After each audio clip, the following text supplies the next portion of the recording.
students, so here is a new video lecture which is based on the previous year's question paper Punjab University, and the chapter here I am going to discuss is a gaseous state. ठीक है, तो gaseous state के base पे जितने भी पिछले 5 सालों में questions आए हैं I am going to discuss here. So first question is derive kinetic gas equation. So this kinetic gas equation it is based on the postulates of kinetic theory of gases. ठीक है, इस theory के जितने भी postulates है इसके basis पे ही इस इक्वेशन को क्या किया गया है, इट्स अ डिराइव्ड. सो इसको डिराइव करने के लिए I need here a cubical vessel. Let it is a cubical vessel, right.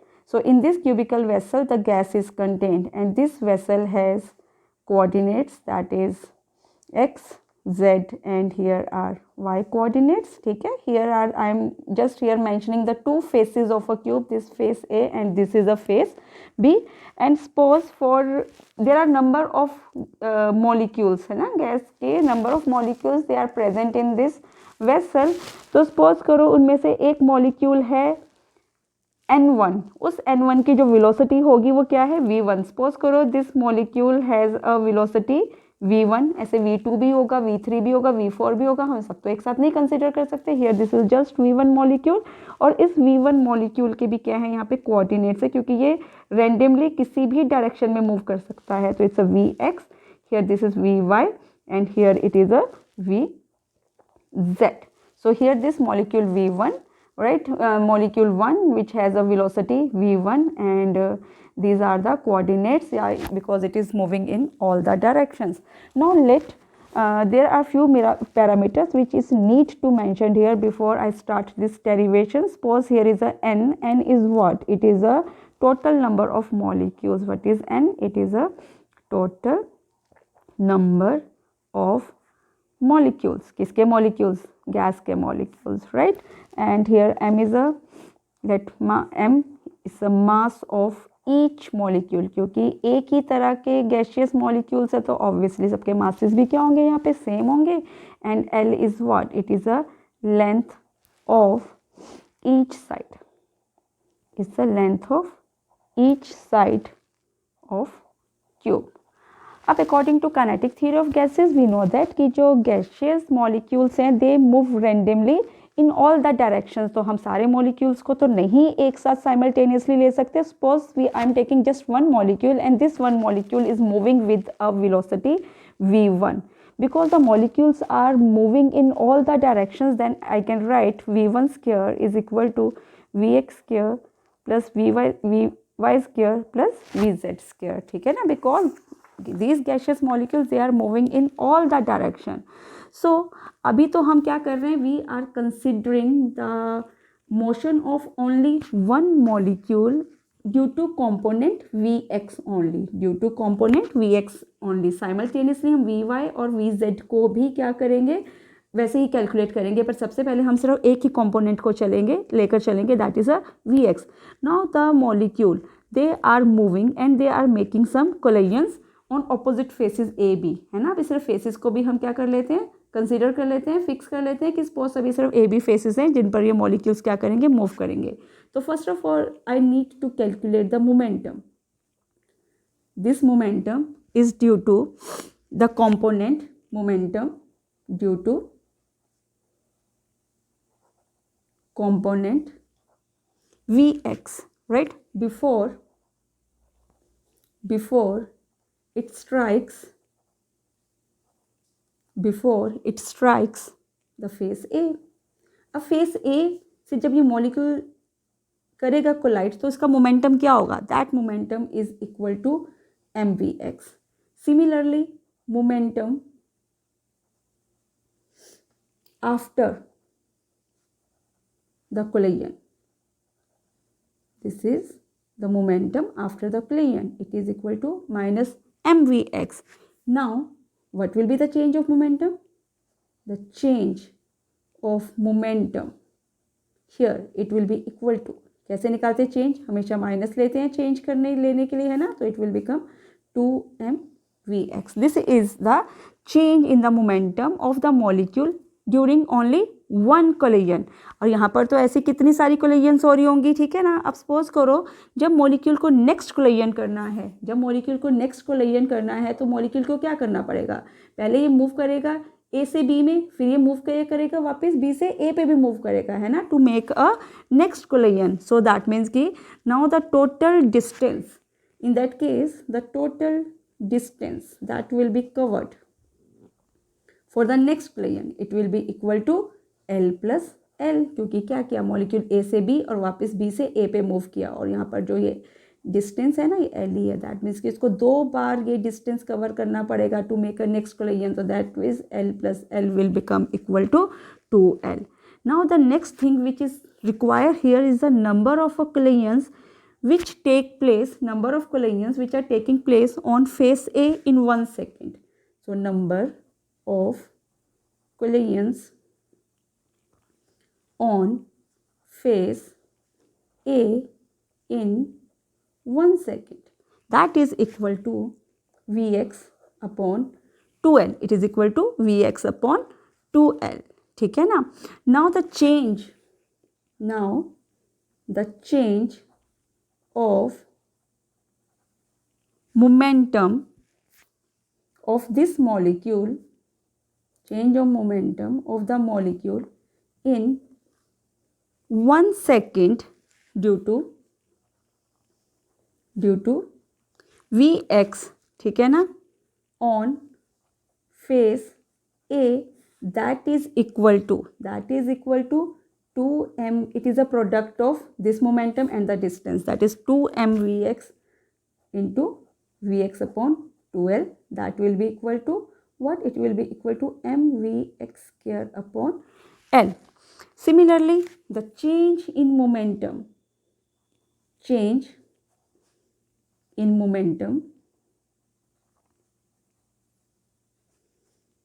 due to collision on phase B, that is also equal to what, that will be also equal to mVx square upon L, वो change नहीं होगा, ठीक है ना। So the total change in momentum, अगर मुझे यहाँ पर लिखना है the change of momentum of the molecule in 1 second for collision on the opposite faces which are perpendicular to each other. So change in momentum due to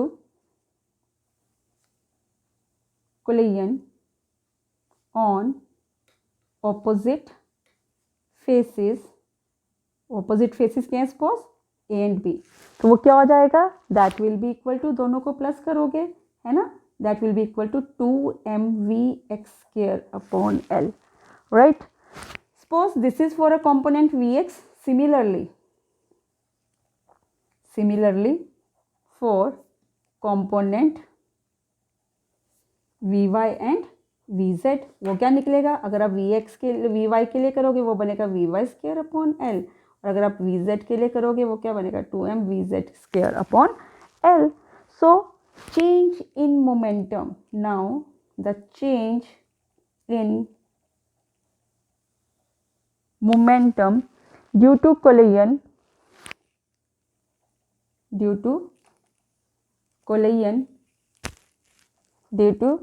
collision in 1 second on all the faces. अगर मुझे सारे faces में देखना है तो obviously मुझे यहाँ पर तीनों के तीनों कंपोनेंट्स को क्या करना पड़ेगा, कंसीडर करना पड़ेगा, that is 2mVx square upon L plus 2mVy square plus L plus 2mVz square upon L, right? So further I can write 2m upon L is equal to Vx square plus Vy square plus Vz square. Now instead of Vx square plus Vy square, can I write this one, that is equal to 2m, can I write it here, 2mV, क्योंकि हम एक molecule की बात कर रहे हैं ना, molecule 1 की, तो V1 square upon L. Now in a gaseous sample there will be n number of molecules in a cubical vessel या in a cube there are n number of molecules. So n number of molecules के लिए भी same ही आएगी आपके पास. क्या बनेगा? It will be 2mv2 square upon L, 2mv3 square upon L, और इसको आप कहाँ तक लेके जाओगे? n times. तो ये बनेगा 2mvn square upon L. ठीक है ना? Because there are n number of molecules. So now the total change in momentum. Total change in momentum for n number of molecules. For n number of molecules, that will be sum of all these. ठीक है? So that will be 2mv1 square upon L plus 2mv2 square upon L dash dash dash. आप इसको कहाँ तक लेकर जाओगे इस plus को?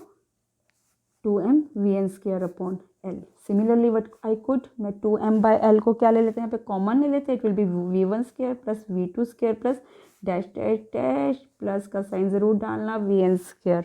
Right? Now further multiply and divide. Multiply and divide right hand side of the equation by n. तो ऐसा करने से क्या होगा? It will be 2mn by L, और ये क्या बन जाएगा? v1 square plus v2 square plus dash dash dash plus vn square upon n. Divide by n. Now further I know that it is 2mn L. ये जो पूरी term है यहाँ पर, that is equal to root mean square velocity. This whole term will be equal to u square.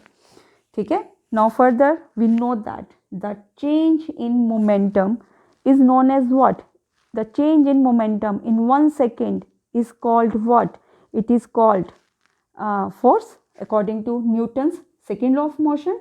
So the total change of momentum is equal to, according to second law of motion, या second Newton's, या Newton second law लिख लो. according to Newton's second law, we know that the change in momentum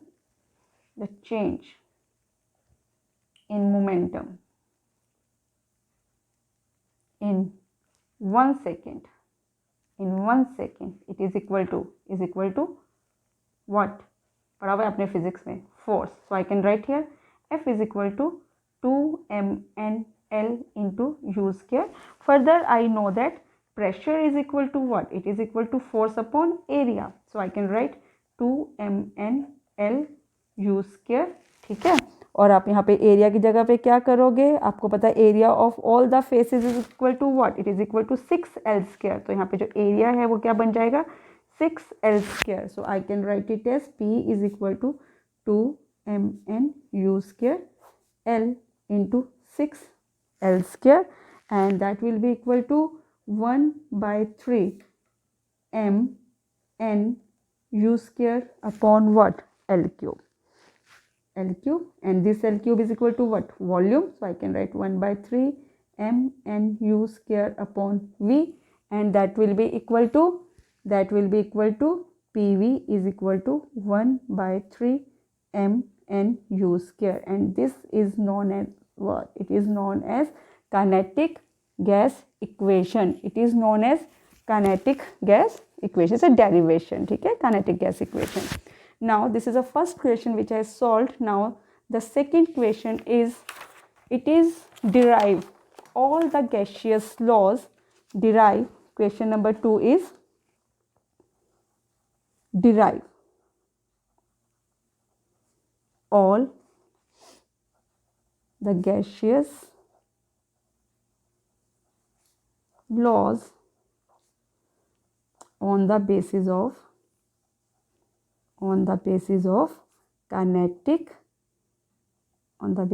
kinetic gas equation. तो अभी तक हमने जितने भी laws पढ़े हैं ना, उन लॉज को हम डिराइव करेंगे काइनेटिक गैस इक्वेशन पे।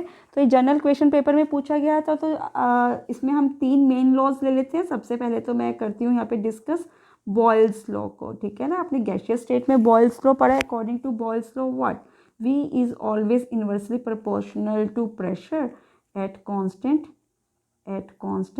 टेम्परेचर। अब मुझे इसको प्रूव करना है, तो how could I prove it. देखिए ज़रा, अभी हमने काइनेटिक गैस इक्वेशन किया था, that is PV is equal to 1/3 mNu²। ये मैं पीछे सॉल्व करके आई हूँ, ठीक है। Now multiply and divide this term by 2। अगर मैं इसे मल्टीप्लाई और डिवाइड कर दूँ, इट विल बी mNu², ठीक है ना। और आई know that m into n को can I right, m into n को आई can right capital M, molecular mass. So it will be 2/3 into 1/2 mu², and 1/2 mu² is equal to what? It is equal to kinetic energy. So it will become 2/3 kinetic energy, ठीक है ना। PV is equal to 2/3 kinetic energy. Now I know that next thing, kinetic energy is always directly proportional to absolute temperature. It is always equal to absolute temperature. So I can write KE is equal to KT. It is equal to KT. So मैं kinetic energy की जगह पे यहाँ पर क्या लिख सकती हूँ, PV is equal to 2/3 KT, है ना। इसको मैं यहाँ पर पुट कर सकती हूँ, तो it is 2/3 KT. So if the temperature is constant, if temperature is kept constant, if temperature is kept constant, then what will happen? The whole term, that is 2/3 KT, will also become, it will become constant. So I can write PV is equal to constant. Kab? When temperature is constant. So this was the derivation if T is constant. So this is the Boyle's law, which is explained on the basis of kinetic theory of gases, ठीक है। This is a Boyle's law. Similarly, I can solve the Charles law. What Charles law says that? It says that V is directly proportional to temperature if pressure is constant. So now I know that what, अब इसको भी drive कर लेते हैं। I know that PV is equal to 2/3 KT. कहाँ से? यहाँ पर अभी मैंने सॉल्व किया था, PV is equal to 2/3 KT, ठीक है ना। और I can write V/T is equal to, I can write V/T is equal to 2/3 K/T. So if pressure is kept, if pressure is kept constant, then the whole equation, it will become constant. If pressure is kept constant, then V/T also become constant. So this is nothing but a Charles law. Similarly, I can prove here. Similarly, I can prove here Avogadro's law. Avogadro's law. देखो Avogadro's law क्या है? According to Avogadro's law, under similar condition of temperature and pressure, under similar condition of temperature and pressure, equal volume of all the gases will contain equal number of molecules. What it means कि अगर मैं temperature और pressure को similar conditions दूँ और gases की volumes भी equal ले लूँ, तो they will contain what? They will contain equal number of molecules. So let's derive it also. So I know that P1 V1, क्योंकि suppose करो मेरे पास 2 gases हैं, consider any 2 gases. So यहाँ पे आप लिख सकते हो consider any 2 gases, कोई भी हो सकती हैं. So P1 V1 is equal to 1/3 M1 N1 U1 square. Similarly, for second gas I can write M2 N2 U2 square. ठीक है ना. Now अभी हमने यहाँ पर क्या रखा है इन सारी conditions में? What I have did, I had kept the pressure same, or so pressure is similar. If pressure is similar, P1 is equal to P2. Similarly, volumes are equal, ये हमने पहले ही बोल दिया है ना, सारी चीज़ें इक्वल ही है, तो it will be V1 is equal to V2. It means what, it means P1 V1 is equal to P2 V2. That means कि 1/3 M1 N1 U1 square is equal to 1/3 M2 N2 U2 square.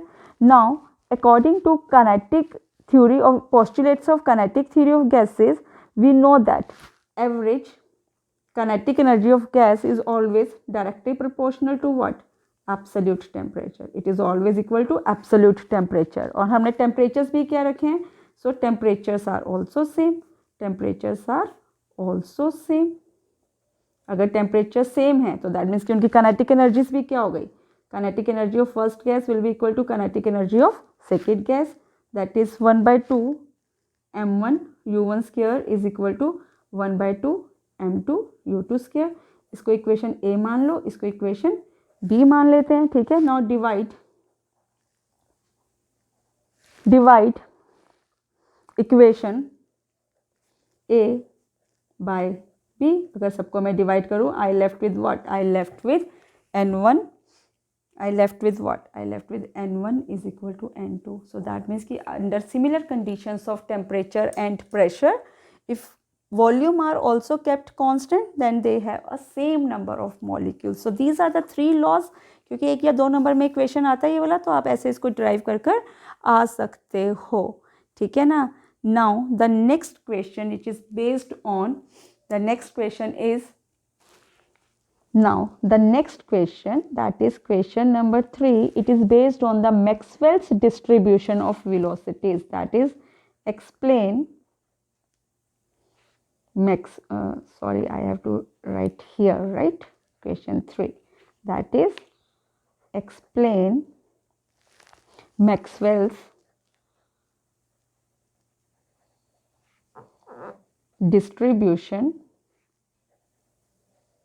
Distribution of velocities. अब देखो इसकी ज़रूरत क्यों पड़ी, because हमें पता है कि एक गैस सैंपल में जो मॉलिक्यूल्स हैं वो कभी भी एक वेलोसिटी के साथ तो मूव नहीं करते हैं, they are moving with different velocities. Some molecules have a slower speed, some have a higher speed. तो हम इसमें क्या करते हैं, हम ऐसे केसेस में लगाते हैं Maxwell distribution of velocities. Basically in this distribution what we do, we make a graph, ठीक है. In this graph the fraction of molecules which possessing particular velocities, as I said कि कुछ molecules के पास speed ज़्यादा है और कुछ molecules के पास क्या है, speeds कम है. तो यहाँ पर instead of taking each molecule we take the fraction of molecules which possessing particular speeds, ठीक है ना. और it was suggested that, what he suggested at a particular temperature को change नहीं करना, temperature को क्या रखना है, कांस्टेंट रखना है, सेम रखना है. So at a particular temperature the fraction of molecules, यहाँ पे जो इंपॉर्टेंट टर्म है ना वो है the fraction of molecules possessing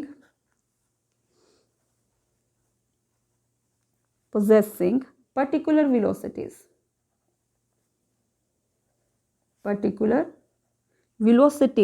remain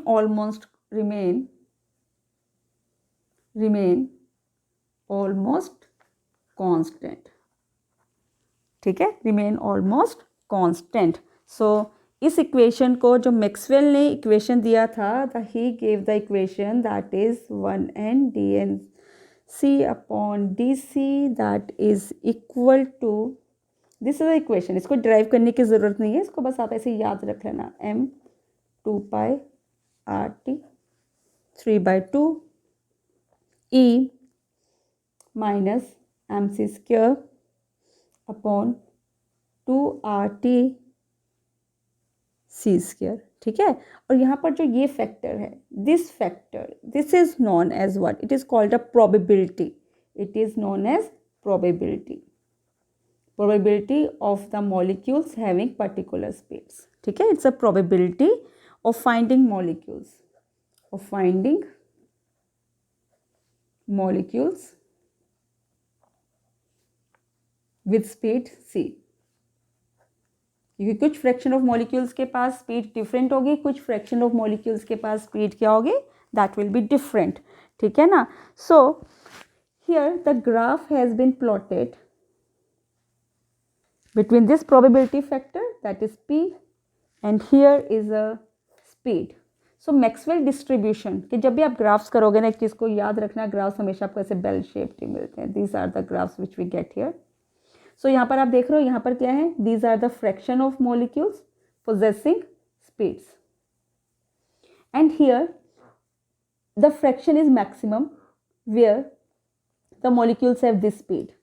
और यहाँ पर जो मैक्सिमम फ्रैक्शन ऑफ मॉलिक्यूल्स है ना, हियर द, इस पूरे कर्व पे जो मिलेगा आपको, पीक पे मिलेगा, obviously it is a maximum fraction of molecules, और इसको हम कहते हैं मोस्ट प्रोबेबल स्पीड. इसको क्या कहते हैं, most probable speed, and this speed is occupied by the large number of molecules. ठीक है, ये इस ग्राफ का करेक्टरिस्टिक फीचर है. मोस्ट प्रोबेबल स्पीड को हम अल्फा से रिप्रेजेंट करते हैं. ठीक है, इस चीज़ को याद रखना. सो आपको इस ग्राफ से क्या पता चल रहा है, फ्रैक्शन ऑफ मॉलिक्यूल्स. आपको इसके फीचर्स अगर देखने हैं, fraction of molecules having lower fraction of molecules having minimum speeds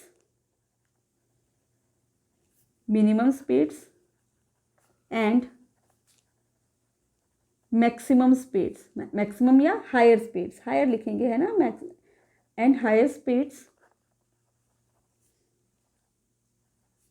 less, है ना. यहाँ पर देखो, इस यहाँ पर जो फ्रैक्शन ऑफ मॉलिक्यूल्स हैं, थोड़ा ऊपर भी चले जाओ, है ना, इनके पास स्पीड्स यही रही होंगी. ठीक है, तो ये मॉलिक्यूल्स क्या है हमारे पास, ये मॉलिक्यूल्स का मैं the fraction of molecules having very low velocities और very high velocities are very small, they are very small. This is a characteristic feature. And finally second feature, we can find the most probable speed from this graph. ठीक है, that is the speed which is required by the maximum fraction of a maximum molecules. ठीक है ना, this is called a most probable speed which is possessed by the maximum fraction of the molecule and it's denoted by alpha. तो इस graph से हमें पता चल जाता है. सेकेंड, इस ग्राफ का इंपॉर्टेंट फीचर क्या है, इफेक्ट ऑफ टेम्परेचर. क्या है इसका, इफेक्ट ऑफ टेम्परेचर. सपोज करो मैं इसी ग्राफ को दो टेम्परेचर्स पे ड्रॉ करती हूँ. ठीक है ना, एक हम ले लेते हैं T2, एक ले लेते हैं T1. तो here is a fraction of molecules, here this is what, see. और यहाँ पर टू टेम्परेचर्स हैं, T2 and T1, and suppose T2 is greater than T1. ठीक है, सो देखो T1 पे जो आपको सपोज करो ग्राफ मिल रहा है, this is the graph, this is corresponding to T1, right. Similarly next graph which is corresponding to T2, this is a graph which is corresponding to T2. ठीक है, T2 T1. अब देखो यहाँ पर इसके कॉरस्पॉन्डिंग ये है maximum probable speed, most probable speed, and this is the most probable speed corresponding to this.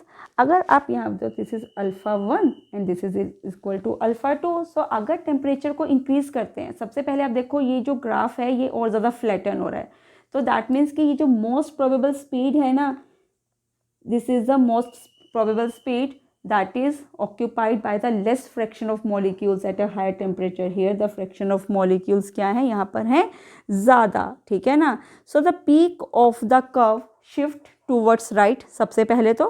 ठीक है ना, और दूसरा आपने क्या देखा, with increase of temperature the value of most probable speed, with increase in temperature the value of most probable speed is higher than the lower temperature. ये इसके क्या है, फीचर्स हैं. ठीक है ना, and the fraction of molecules which are possessing what, the most probable speed, it getting lowered with increase in the temperature. तो अगर मैं फ्रैक्शन के टर्म में बात करूँ तो I know that fraction F1 will be greater than F2. ठीक है ना, so these are the important features of Maxwell distribution of velocity and this is effect of temperature. very very very important. ये question maximum time exams में क्या हो जाता है, repeat हो जाता है. ठीक है, तो अगर आपको ये सब समझ में आया, now I am coming to my next topic, that is the different types of velocities which are possessed by the molecules. एक गैशियस मॉलिक्यूल्स जो हैं, ठीक है, एक कंटेनर है जो उसमें गैशियस मॉलिक्यूल्स हैं, they can have a number of velocities. ठीक है, So our next question which is asked is, that is the different types of velocities. ठीक है, this is question number 2 3. Effect of temperature को अगर हम वहीं पे काउंट करते हैं, this is a question number 4, that is the different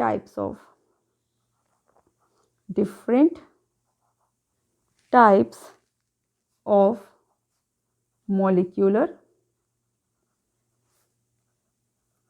velocities. ठीक है, so different type of molecular velocity में अभी आपने क्या सीखा, आपने अभी सीखा था most probable velocity. The most probable velocity is that velocity that is occupied by the maximum fraction of molecules. So we call it as what? It is called the most probable velocity at a particular temperature. ठीक है ना, वो लिखना नहीं भूलना है, जिसे हम रिप्रेजेंट करते हैं किससे, अल्फा से. इसको आप अभी देख चुके हैं ना. तो second kind of velocity is a average velocity. It is a average velocity.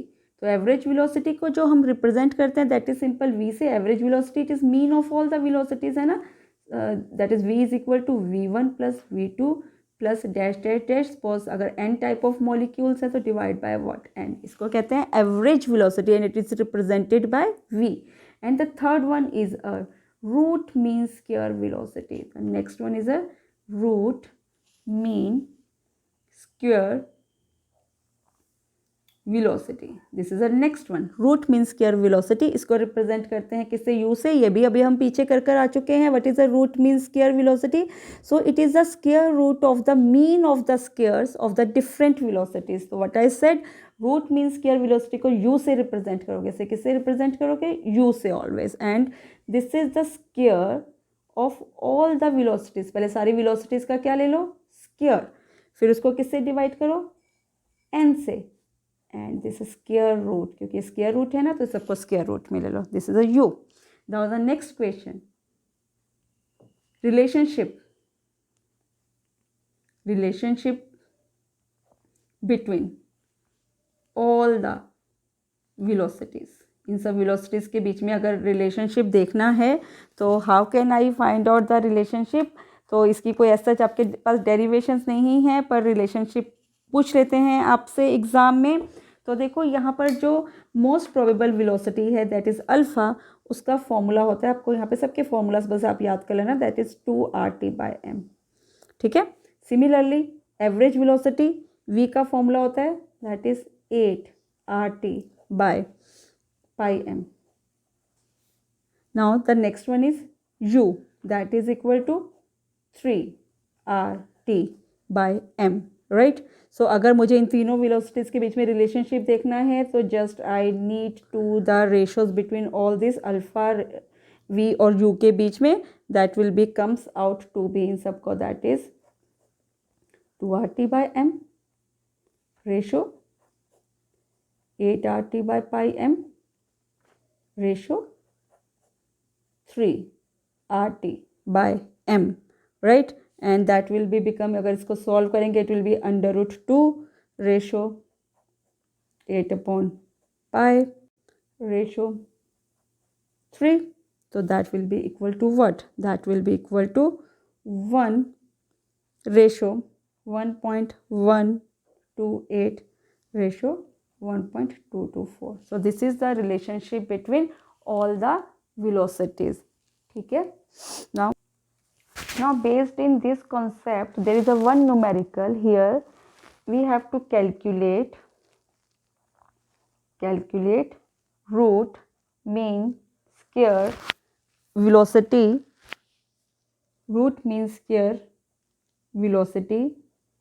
of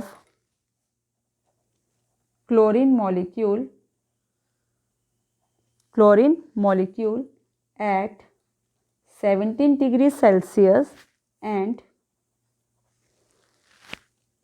800 millimeter pressure. ठीक है. I have to find out the root mean square velocity.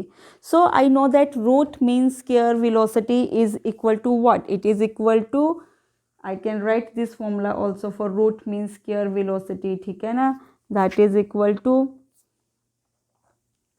there is one more formula, 3p V/m, ठीक है ना। इस formula को हम यहाँ पर यूज़ करेंगे। तो यहाँ पर देखो आपके पास क्या है, इस न्यूमेरिकल में आपको क्या करना है, दो कंडीशंस लेकर चलनी है। एक तो कंडीशंस जो हैं एनटीपी पे, कंडीशंस किस पे, एनटीपी पे, क्योंकि मेरे पास देखो प्रेशर दिया हुआ है और क्या दिया हुआ है, इसको वॉल्यूम नहीं है, चलो मॉलिक्यूलर मास भी है, प्रेशर भी है, पर मेरे पास वॉल्यूम नहीं है इस कंडीशन पे। तो सबसे पहले मैं क्या एनटीपी कंडीशंस लूँगी और फिर मैं यहाँ पर लिखूँगी गिवन कंडीशंस, गिवन कंडीशंस। देखो एनटीपी पे we know that P1 is always equal to what? It is always equal to 760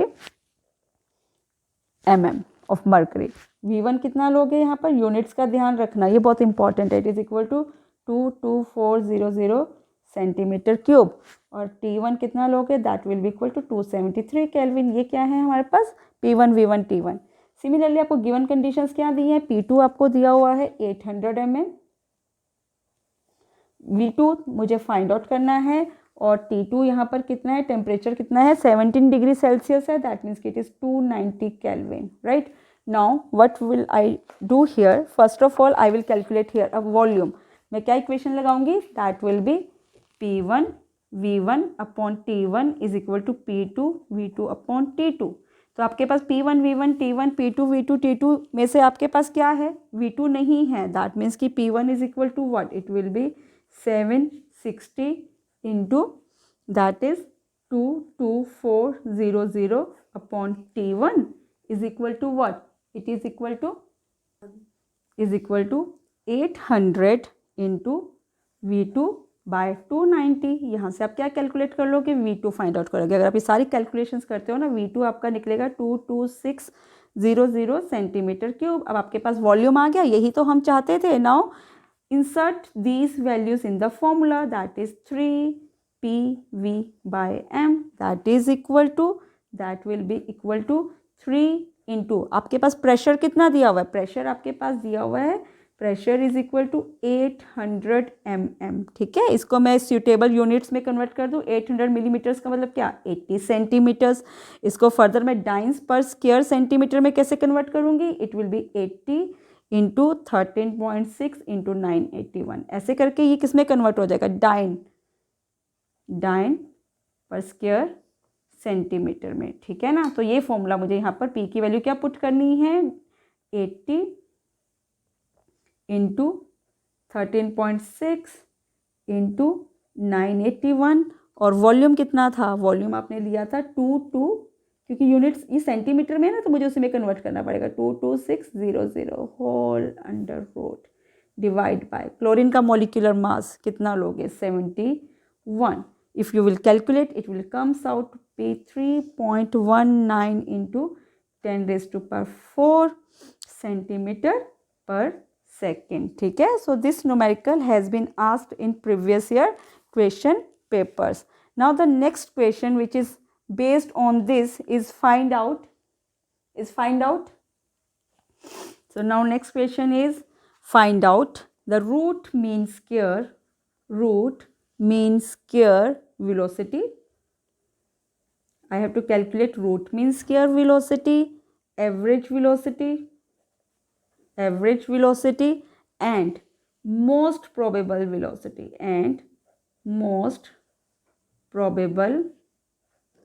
velocity ठीक है, of methane molecule, of methane at 27 degree Celsius.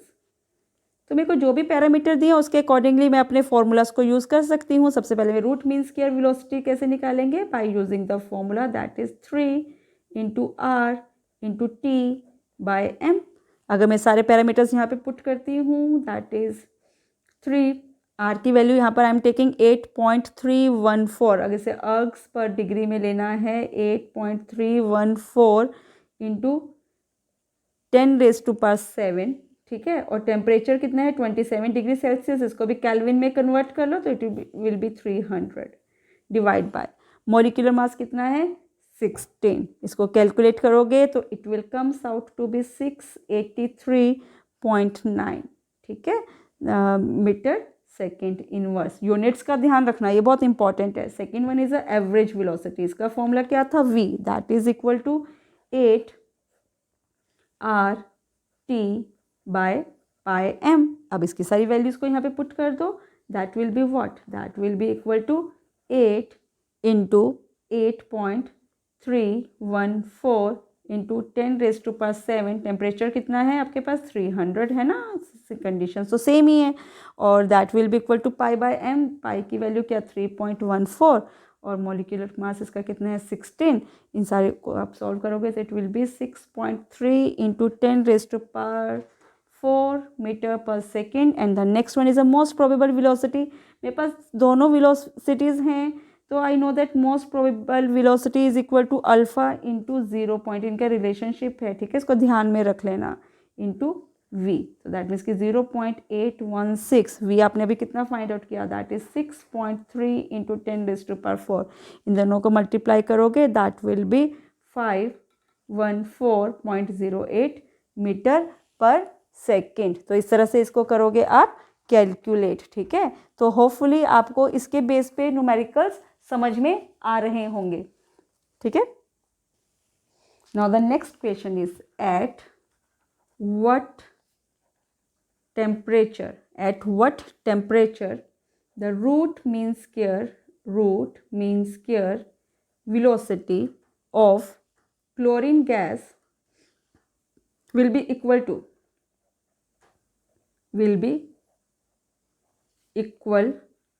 to SO2। Conditions भी क्या है, eight NTP। तो यहाँ पर अभी आपको पता है हम क्या करेंगे। सपोज करो रूट मीन स्क्वायर वेलोसिटी निकालना है, पहले तो इसका फॉर्मूला निकाल लो, जो भी आपको पैरामीटर्स दिए हैं उसके अकॉर्डिंगली। तो दो फॉर्मूलास होते हैं, आपको कौन सा यूज़ करना है, you will check it out कि आपको पैरामीटर्स क्या दिए हुए हैं। This is a root mean square velocity, ठीक है ना। सबसे पहले हम करते हैं सल्फर डाइऑक्साइड के लिए। सल्फर डाइऑक्साइड के लिए फॉर्मूला लगाऊंगी तो क्या बनेगा इसका, U फॉर सल्फर डाइऑक्साइड। तो फॉर्मूला क्या बनेगा, that will be equal to 3 into R की वैल्यू तो दोनों में कॉमन रहेगी, तो मुझे क्यों लिखना है ना, no need to write it here, I will skip this, है ना, सीधा ही आर लिख दो, क्योंकि ये तो सारे कंपेयर करते हुए कैंसिल हो जाएंगे। This is for what, this is for sulphur dioxide. Similarly अगर आपको क्लोरीन के लिए करना है, क्लोरीन के लिए भी आप क्या करोगे, आप यहाँ पे लिखोगे 3 इंटू आर। यहाँ पर टेम्परेचर तो मुझे फाइंड आउट करना है, क्योंकि उस टेम्परेचर पे दोनों क्या हो जाएंगे, बिल्कुल इक्वल हो जाएंगे। तो आपको क्या करना है, मेरे को फाइंड आउट करना है at one temperature both will be equal, both velocities will be equal, that means कि आई नीड दिस। तो इन दोनों का आपस में क्या कर दो, कंपेयर कर दो। तो that is 3 into R into 273 divide by 64 is equal to 3 into R into T by 71। When you solve it out, you will get here, जो आपका आंसर आएगा दैट विल बी केल्विन में आएगा, ठीक है, क्योंकि टेम्परेचर केल्विन में है, 302.9 kelvin. So this is the numerical, ठीक है ना। न्यूमेरिकल्स हैं सिंपल, बस आपको क्या है, सबके आपको फॉर्मूलास अच्छे से ध्यान में आने चाहिए, तो इन न्यूमेरिकल्स को करने में कुछ भी प्रॉब्लम नहीं आएगी।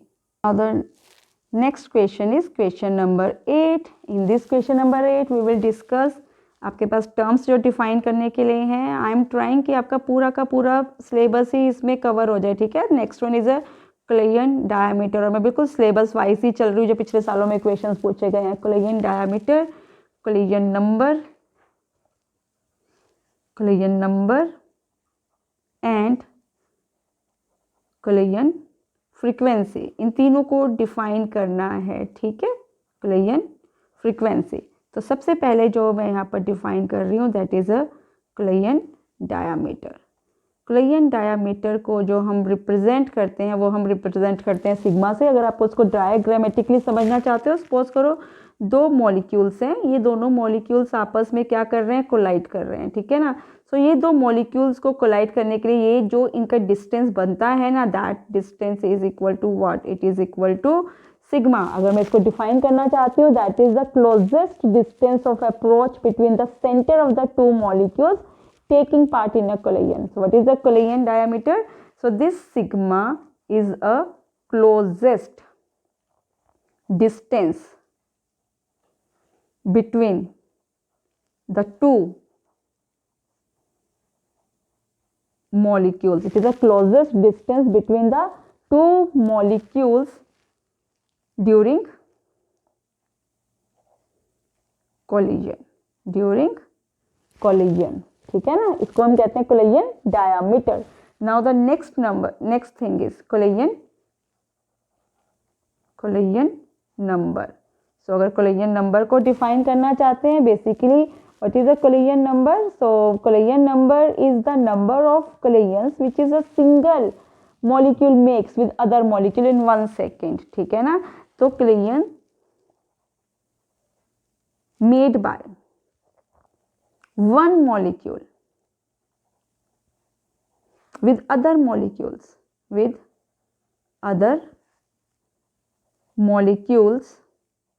in 1 second, इसको कहते हैं कोलिजन नंबर, ठीक है ना। Next one is a collision frequency. Next one is what? It is a collision frequency. So what is collision frequency? ये सारी डेफिनेशंस इंपॉर्टेंट है, पूछते हैं आपसे, इसको Z से रिप्रेजेंट करते हैं, ठीक है ना। Collision frequency is the number of collisions which take place in 1 second. Total number of collisions, total वो सारे के सारे मॉलिक्यूल्स जो आपस में कर रहे हैं एक दूसरे के साथ, ठीक है ना। Total number of collisions in 1 second, इसी को हम क्या कहते हैं? इसी को हम कहते हैं कोलिजन फ्रीक्वेंसी, ठीक है ना।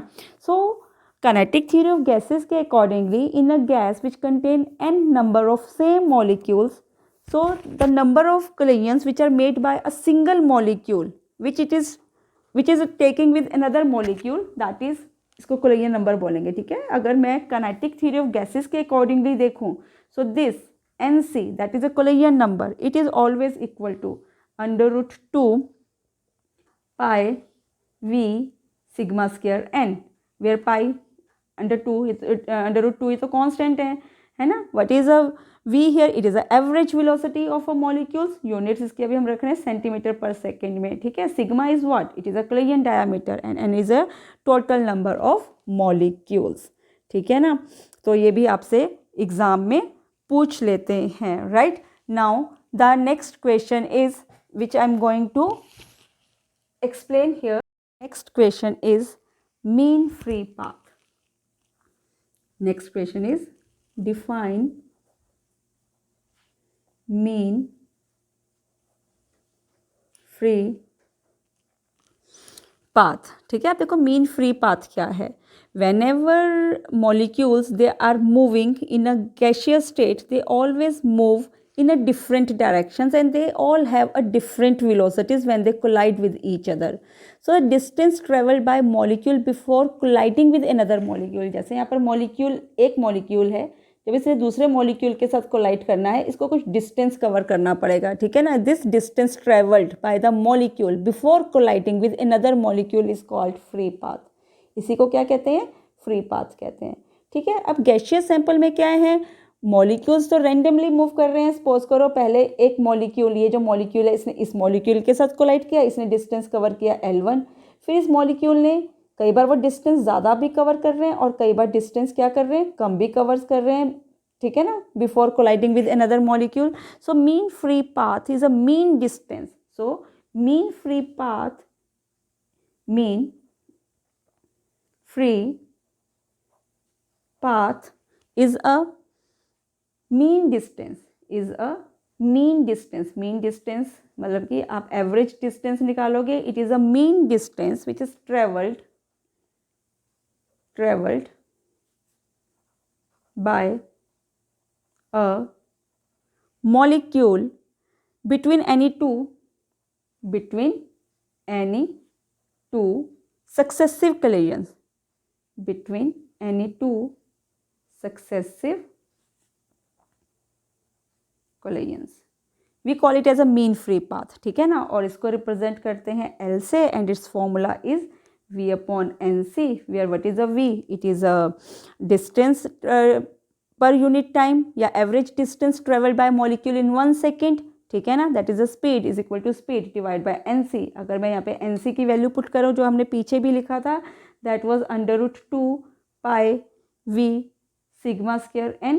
V cancel out. So this mean free path will be equal to 1 by under root 2 pi sigma square N. So this root mean free path है ना, sorry this mean free path, it never depends on the velocity. तो अगर आपसे क्वेश्चन पूछते हैं what is the effect of what is the effect of velocity on mean free path? तो आपका आंसर क्या होगा? ये नेक्स्ट क्वेश्चन है, what is the effect of velocity on mean free path. तो आप ये इक्वेशन लिखोगे और आप लिखोगे it never depends on the velocity, mean free path it never depends on the velocities, ठीक है ना। तो this is also the important question जिसमें आपसे इफेक्ट पूछ लेते हैं, ठीक है। Now the next question is the effect of temperature and pressure. The next question is effect of temperature and pressure on mean free path. इसको आप कैसे लिखोगे? Effect of temperature on mean free path, we know that PV is equal to nRT, ठीक है ना। Further I can write N/V is equal to P/RT, where N/V is equal to what? It is equal to number of moles per unit volume. इसको मैं represent करती हूँ N dash से, N dash is equal to P/RT। Further what would I do? अगर मैं इन दोनों terms को Avogadro number से मल्टीप्लाई कर दूँ तो I can write here N is equal to P into N0/R into T। So if you see here, mean free path L is equal to what? It was equal to 1 upon under root 2 pi sigma square n। n की जगह पे इस value को put करो, क्या बनेगा? 1 by under root 2 pi sigma square. n की जगह पे इसको पुट करोगे तो ये बनेगा P N0 R into T। That means what? That means L is directly proportional to temperature, पर L is inversely proportional to pressure, ठीक है ना। So this is the effect of temperature and pressure on mean free path, ठीक है। Now the next question is explain ideal and real gases. अब देखो ideal और real gases को अगर एक्सप्लेन करना है तो we know that the gases which obey Boyle's law, Charles law etcetera, है ना, सारे के सारे लॉज जो गैस के under all conditions of temperature and pressure is known as ideal gas. So अगर मैं देखूं आइडियल गैस कौन सी गैस है? Which obeys all the laws, all the gaseous laws, और कंडीशन क्या होनी चाहिए? under all conditions of temperature and pressure, and that is equal to PV is equal to nRT। Similarly अगर मुझे real gases की बात करना है तो real gases never obeys, it never obeys all the gaseous laws under all conditions of temperature and pressure। That means कि they will never obey this equation under all conditions of temperature and pressure। We call this at, well, we call it as a real gases, ठीक है ना। सो ये बहुत ही important concept है। सो अभी हमने ये देखना है कि why these gases they deviate from the, why the gases they deviate from the gaseous law. देखो ये जो इसके लिए हमें जो एक्सप्लेन करना पड़ता है वो करना पड़ता है कंप्रेसिबिलिटी फैक्टर। तो नेक्स्ट क्वेश्चन आपके पास बनता है what is compressibility factor? What is compressibility factor? तो बेसिकली कंप्रेसिबिलिटी फैक्टर को हम किससे डिफाइन करते हैं? Z से, है ना। So compressibility factor is tells the effect of temperature and pressure on the behaviour of a gases. It Z tells about the effect of temperature and pressure on the behaviour of the gas, on the behavior of gas। Generally for ideal gas, ideal gas Z की value क्या रहती है? 1 रहती है। तो that means कि Z is equal to PV upon, अगर nRT ऐसे लिखना है तो आइडियल गैस के लिए Z की वैल्यू क्या रहती है? 1, जबकि रियल गैसेस के लिए क्या होगा? रियल गैसेस के लिए z will never be equal to 1. इस बात को याद रखना. Now the next question is important. What is boil temperature? Define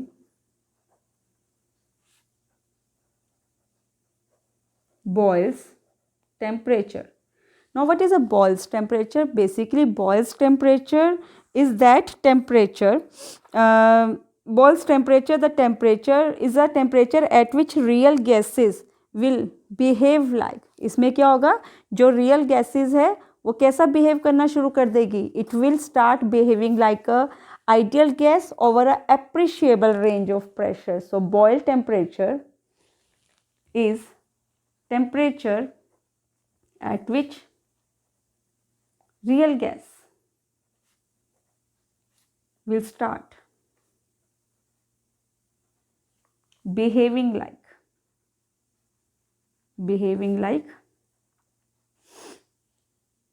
ideal gas. ठीक है ना? over an appreciable range of pressure. देखो अभी तक आपने क्या देखो, जब गैसेस को अगर आइडियल गैसेस बिहेव करना है तो टेम्परेचर और प्रेशर, हर टेम्परेचर और प्रेशर पे वो आइडियल नहीं रहती है. सपोज करो अगर प्रेशर को बहुत हाई कर दो और टेम्परेचर को क्या कर दो, बहुत लो कर दो. ठीक है ना? सो अगर आपने क्या किया, आपको मैंने क्या बोला कि if we increase the pressure, ठीक है, प्रेशर इंक्रीज करने से वॉल्यूम क्या हो जाएगा, कम हो जाएगा. वॉल्यूम कम करोगे तो जो आइडियल गैस है वो अपने बिहेवियर से क्या कर देगी, डेविएट कर जाएगी. ठीक है ना? तो प्रेशर को बहुत हाई कर दो या टेम्परेचर को क्या कर दो, बहुत लो कर दो. ठीक है. पर जब बॉयल टेम्परेचर आता है ना, इस टेम्परेचर पे क्या होता है, real gas will start behaving like ideal gas over an appreciable range of pressure. And how this pressure temperature is related with van der Waals constant. याद रखना TB, that is a Boyle's temperature. Van der Waals constant के साथ कैसे related रहते हैं? This is the expression where this Boyle temperature it is related with the gas van der Waals constants. ठीक है ना? Now the next one, आगे जो बहुत ही इंपॉर्टेंट है equation, that is the van der Waals equation. देखो ये जो वैन डर वाल्स इक्वेशन है, van der Waals equation, van der Waals equation ने क्या, इस इक्वेशन में क्या है, this equation is used for real gases. ठीक है ना? पर्टिकुलर टेम्परेचर, हमें पता है कि हर टेम्परेचर पे गैसेस आइडियल नहीं रहती, वो अपने बिहेवियर से क्या कर जाती है, डेविएट कर जाती हैं. तो यहाँ पर काइनेटिक थ्योरी के दो पोस्टुलेट्स है जो कि फॉल्स, जो कि हर कंडीशन, टेम्परेचर और प्रेशर की कंडीशन पे एप्लीकेबल नहीं होते थे. कौन से दो पोस्टुलेट्स है काइनेटिक थ्योरी ऑफ गैसेस के? पहला तो हमने जो पोस्टुलेट पढ़ा था, that is the volume occupied by the gas molecules is negligible. ठीक है ना? Volume occupied by the gas molecules is negligible, but we know that at every condition of temperature and pressure this volume can never be neglected. अगर मैं temperature को कम कर दूँ, volume भी कम हो जाएगा. इन that case I can never neglect the volume of the gas molecules. Similarly अगर temperature को कम करोगे, वॉल्यूम कम करोगे, तो मॉलिक्यूल्स के बीच में क्या होगा, फोर्स ऑफ अट्रैक्शन भी होगा. तो दैट मीन्स कि काइनेटिक थ्योरी के ये जो दो पोस्टुलेट्स थे, ये गैसेस को क्या करते थे, उनको डेविएट कर देते थे उनके आइडियल बिहेवियर से. तो इन दोनों ही पोस्टुलेट के बेसिस पे van der Waals equation derive की गई. तो उस इक्वेशन को किसके लिए एप्लीकेबल करते हैं, रियल गैसेस के लिए. सो what is this equation, that means कि अभी तक हम आइडियल गैस पढ़ते हैं, इक्वेशन पढ़ते हैं PV is equal to nRT. ये कौन सी इक्वेशन है, ये आइडियल गैस इक्वेशन है. ठीक है ना? और जो वैन डर वाल्स इक्वेशन थी वो क्या थी, the van der Waals equation was equal to, तो सबसे पहले तो इनके डेविएशन का कॉज क्या है, दो faulty assumptions of kinetic theory of gases. तो वैन डर वाल्स ने प्रेशर में भी और वॉल्यूम में भी, इन दोनों ही फैक्टर्स में उसने क्या किया, करेक्शन किया. क्या किया यहाँ पे उसने, करेक्शन किया. तो this were the correction, V minus B is equal to nRT. ठीक है ना? तो दैट मीन्स कि अगर वैन डर वाल्स इक्वेशन को ड्राइव करना है तो there are two corrections which are needed. देखो जो पहला करेक्शन है वो किस में आया, प्रेशर में, और दूसरा करेक्शन किस में आया, वॉल्यूम में. तो टू करेक्शंस, अगर इसको डिराइव करना है, इसको तो कैसे डिराइव कर सकते हैं, पेपर में एक इक्वेशन आता है, derive the van der Waals equation. So two corrections were made to derive this equation. पहला कौन सा करेक्शन है, वॉल्यूम करेक्शन। सो देखो अभी आपने क्या पढ़ा, मैंने आपको बोला कि जो gases, the volume occupied by the gas molecules can never be neglected, है ना। So gas molecules are in motion, अगर वो मोशन में है तो दैट मीन्स कि effective volume which is occupied by the gas molecule is 4 times the actual volume, ठीक है ना। सो व्हाट इफेक्टिव, इसमें क्या करेक्शन था, इसमें ये करेक्शन था, that is the volume which is occupied the effective volume, इसको हम क्या बोलेंगे, इफेक्टिव वॉल्यूम, क्योंकि gas molecules they are in motion, वो एक जगह पर तो टिकेंगे नहीं। Now the effective volume, that means effective volume occupied by gas molecules is 4 times, it is 4 times the actual volume that is 4v। इस 4v को हम रिप्रेजेंट करते हैं फैक्टर b से, दैट मीन्स कि free space available for the molecules, free space available is free space that is available by the molecules is equal to v minus b, ठीक है। ये क्या बन गया आपके पास, ये बन गया वॉल्यूम करेक्शन। सिमिलरली हमें यहाँ पे क्या करना है, एक प्रेशर करेक्शन भी करना है। The next correction which need to be made here is a pressure correction. वो हमने वॉल्यूम में करेक्शन किया, अभी हम किस में करेंगे, प्रेशर में करेक्शन। देखो प्रेशर में करेक्शन कैसे करते हैं, ध्यान से देखो। अब आपके पास क्या है, एक कंटेनर है, ठीक है। अब कंटेनर में क्या है, बड़े सारे गैसियस मॉलिक्यूल्स हैं। अब देखो जो गैस मॉलिक्यूल्स बिल्कुल सेंटर में प्रेजेंट है, दे will be attracted by other molecules, तो इनके ऊपर जो नेट प्रेशर होता है ना वो क्या हो जाता है, ज़ीरो हो जाता है। पर जो गैस मॉलिक्यूल्स यहाँ पर प्रेजेंट हैं, ठीक है, बिल्कुल वॉल्स के पास प्रेजेंट हैं, उनके पास जो प्रेशर जो लगता है इसकी वजह से क्या है, there is always a inward pull. ये क्या होता है, ये अंदर की तरफ खिंच जाते हैं, तो दैट मीन्स कि जो ऑब्जर्व्ड प्रेशर है it is less than the ideal pressure. जिस प्रेशर के साथ इनको स्ट्राइक करना चाहिए था वो प्रेशर हमेशा क्या हो जाता है, कम हो जाता है। तो due to inward pull, inward pull कौन करते हैं, जो molecules near the wall of a container present होंगे, ठीक है ना। So due to inward pull क्या होगा, due to inward pull, due to inward pull the observed pressure, और सिर्फ इनवर्ट पुल साइड वाले मॉलिक्यूल्स दिखाएंगे, कभी बल्क वाले नहीं दिखाएंगे, ठीक है ना। Inward pull, due to inward pull the observed pressure, observed pressure it will be less than observed pressure, less than observed pressure P। so that means कि अब यहाँ पे प्रेशर में करेक्शन लाना पड़ेगा, तो दैट मीन्स कि जो करेक्टेड प्रेशर है, प्रेशर में जो करेक्शन है that is because of the ideal pressure as well as the pressure which was observed. तो P प्लस, और यहाँ पर जो P है तो करेक्टेड प्रेशर है, where P is a correction, ये क्या है, it is a correction factor, it is a correction factor. ये करेक्शन फैक्टर क्यों बनाया गया, क्योंकि यहाँ पर इनवर्ट पुल लग रहा था, तो दैट मीन्स कि जो प्रेशर आइडियल प्रेशर से ये प्रेशर क्या है, हमेशा कम ही है, ठीक है ना, क्योंकि इनवर्ट पुल लग रही है। So this correction factor that is this P, it is always directly proportional to density, किसके इक्वल है ये, डेंसिटी स्क्वायर के। And further we know that density is always inversely proportional to V, that means कि this corrected factor is inversely proportional to what, V square. और यहाँ पर proportionality के sign को हटाने के लिए मुझे यहाँ पे कुछ कांस्टेंट देना पड़ेगा, that will be equal to AV square. So that means कि now corrected pressure it will be equal to P plus A upon V square.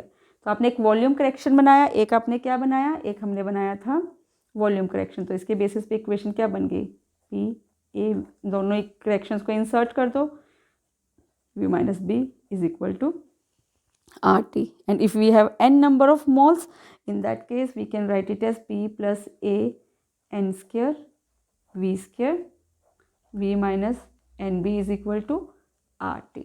ठीक है. The next question is बहुत important. This is question number 16. Units of van der Waals constants and significance of these two constants. तो सबसे पहले तो मेरे को अगर इनके यूनिट्स निकालने हैं, पहले मैं निकाल सकती हूँ P is equal to A N square V square से, where A is equal to what, it will be equal to P into V square upon N square. अगर आप इनके यूनिट CGS में निकालना चाहते हो तो ये क्या बनेंगे, CGS में सिंपल बनेंगे atmosphere litre square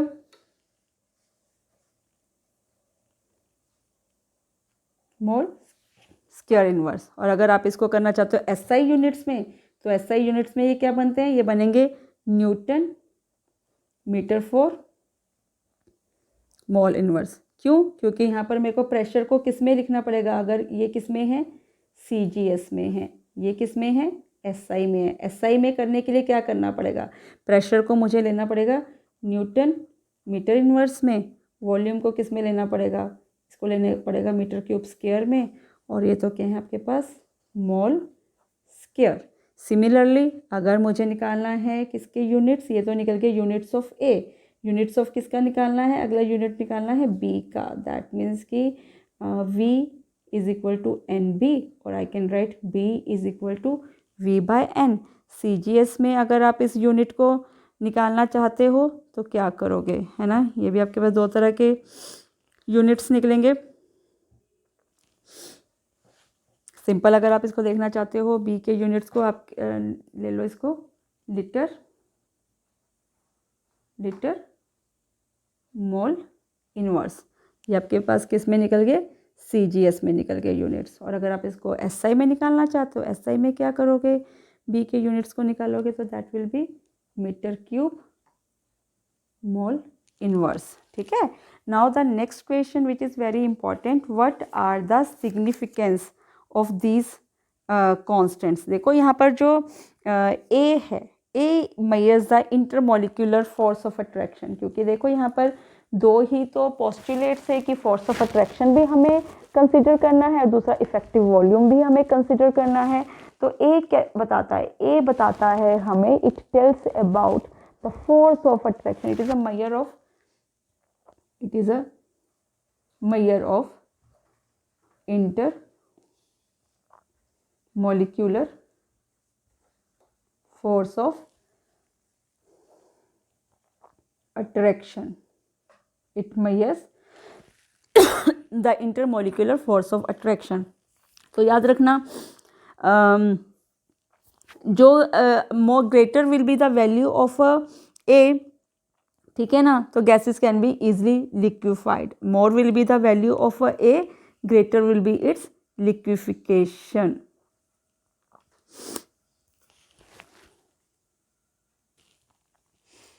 So greater the value of A, what I said, greater the value of A, easy to liquefy the gas. It is easy to liquefy it, है ना, क्योंकि जितनी ज़्यादा A की value होगी उतना ही ज़्यादा उनके बीच में इंटरमोलिकुलर फोर्स ऑफ अट्रैक्शन होगा और उतना ही गैस को इजीली क्या कर पाएंगे, लिक्विफाई कर पाएंगे. जबकि B का सिग्निफिकेंस क्या है, it tells about the effective volume of the gas, it tells about the effective volume of the gas and it tells about the gas molecules are incompressible और कंप्रेसिबल. ठीक है ना. So B tells about the effective volume of a gas, it tells about the effective volume of gas. तो ये दोनों क्या हैं इसके फिजिकल सिग्निफिकेंस. ठीक है. तो नाउ द इम्पॉर्टेंट सिग्निफिकेंस है इनके. तो नेक्स्ट वन इज कि जो वैन डर वाल इक्वेशंस है, what is the effect of temperature and pressure. The next question is the question number 17. Effect of pressure and temperature on van der Waals equation. ये van der Waals equation को कैसे effect करेंगे? तो देखो अभी हम 3 pressures पे बात करते हैं। सबसे पहले मैं जहाँ पर ले रही हूँ एट लो प्रेशर। देखो at low pressure what will happen, आपके पास पहले हम यहाँ पे वैन डर वाल इक्वेशन लिख लेते हैं, that is P A N square upon V square, V minus N B is equal to N R T. ठीक है, अगर आप नंबर ऑफ मोल्स 1 ले रहे हो तो आपके पास इक्वेशन कैसे रिड्यूस हो जाएगी, P A upon V square V minus B is equal to R T. अब लो प्रेशर पे क्या होगा? अगर प्रेशर बहुत लो है V will be large, if pressure is low then V will be high. In that case हम क्या कर सकते हैं, अगर v बहुत हाई है तो a बाई वी स्क्वायर क्या हो जाएगा, in this case a by V square factor will be neglected, it will be neglected, है ना। एक तो वॉल्यूम वैसे ही कम हो गई है, वॉल्यूम सॉरी बहुत हाई हो गई है और वो डिनोमिनेटर में है, तो ये वैल्यू क्या हो जाएगी, इस फ्रैक्शन को, इस टर्म को हम क्या कर सकते हैं, इग्नोर कर सकते हैं। सिमिलरली वॉल्यूम बहुत हाई है, एट लो प्रेशर पे वॉल्यूम क्या है, हाई, तो यहाँ पर हम बी वाले टर्म को भी क्या कर सकते हैं, निगलेक्ट कर सकते हैं, neglect B also when pressure is very low. अगर इन दोनों फैक्टर्स को निगलेक्ट करें तो इक्वेशन क्या बन जाती है, P V is equal to R T. So at very low pressure real gas will behave like a ideal gas. ठीक है, सेकेंड हम केस ले रहे हैं एट मॉडरेट प्रेशर। किस पे ले रहे हैं, एट मॉडरेट प्रेशर। अब प्रेशर मॉडरेट है, अगर प्रेशर मॉडरेट है तो प्रेशर को इंक्रीज करेंगे, मॉडरेट का मतलब कि लो से थोड़ा हाई हो गया, प्रेशर हाई करेंगे तो वॉल्यूम क्या करेगी, डिक्रीज करेगी। अगर डिक्रीज करेंगे तो अब a by V square factor ये भी क्या करेगा, इंक्रीज करेगा। अब इसको निगलेक्ट नहीं कर सकते, a by V square factor को निगलेक्ट नहीं कर सकते। पर प्रेशर मॉडरेटली हाई है, काफ़ी ज़्यादा हाई तो नहीं है, तो v is still sufficiently large so that this b can be neglected. In this case this equation will reduce to, मैं अब इस फैक्टर को निगलेक्ट नहीं कर सकती, ठीक है ना, क्योंकि प्रेशर थोड़ा हाई हुआ है, वॉल्यूम थोड़ा तो कम हुआ ही है, ठीक है ना। So this term can be neglected, can not be neglected, but this term here be still can be neglected, क्योंकि वॉल्यूम अभी इतना हाई है कि बी को इसमें से क्या कर सकते हैं, निगलेक्ट कर सकते हैं।